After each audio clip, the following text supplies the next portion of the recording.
Admission of guilt 13 years after 21-year-old Caitlin Markham disappeared and was later found dead. Thanks for joining us here at 6. I'm Chris Jacobs. And I'm Ashley Kirkland. As Caitlin Markham's fiance, John Carter, awaits sentencing, two detectives who investigated her disappearance and death are opening up about their interviews with Carter, his dark side, and how they were able to eliminate other people of interest. WLWT News 5's Karen Johnson joins us with those interviews that you'll see only on WLWT. Karen? Well, Ashley, detectives with the Butler County Sheriff's Office began looking at the case in 2015, 4 years after Caitlin disappeared and 2 years after her remains were found in Indiana.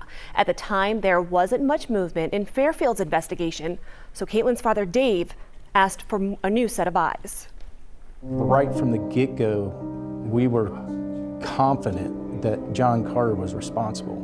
But with no smoking gun, Detective Joe Nerlinger and Sergeant Rob Whitlock had to eliminate all of the other people of interest, 20 of them. So we went through and meticulously alibied people out different ways. And began honing in on the last one standing, John Carter.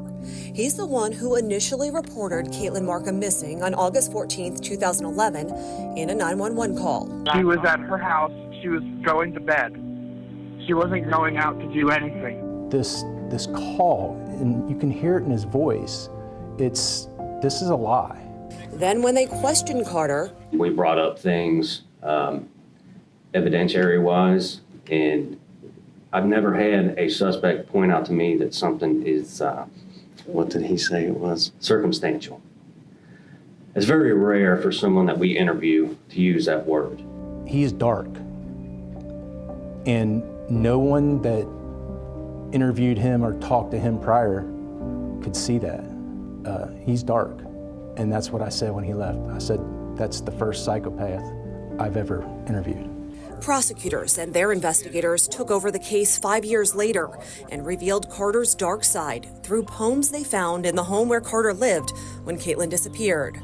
She must die. I can't kill her. Yes, you can, one read. Do I think he acted alone? Yes.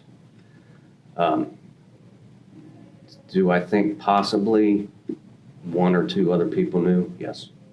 Do I think that he may have had help dismembering her and getting her out to where she was dumped in Indiana? In my opinion, yes. These detectives say what's more important than Carter pleading guilty to involuntary manslaughter. He sat in front of Mr. Markham and told him, I killed your daughter. How Caitlin died, still not known. Prosecutors say she died during a misdemeanor assault. Carter faces anywhere from probation up to 3 years in prison. He is scheduled to be sentenced July 18th. Now, after the plea hearing on Friday, I asked Carter and his attorneys if they wanted to comment, but they declined. Yeah, and there's still so many questions about this case. One of them being, is there any idea what a motive could have been? Yeah, you know, there has been a lot of speculation after Carter's indictment. I know documents were released from the sheriff's office indicating Caitlin was not happy with her relationship. She told friends she didn't approve of John Carter's drug use, of porn. But again, that's all speculation. We do hope to learn more, though, after sentencing, when more of these documents and case files can be released. Hopefully, we learn a lot more then. All right. And I'm sure we'll learn plenty more when that does happen. Karen, thank you so much.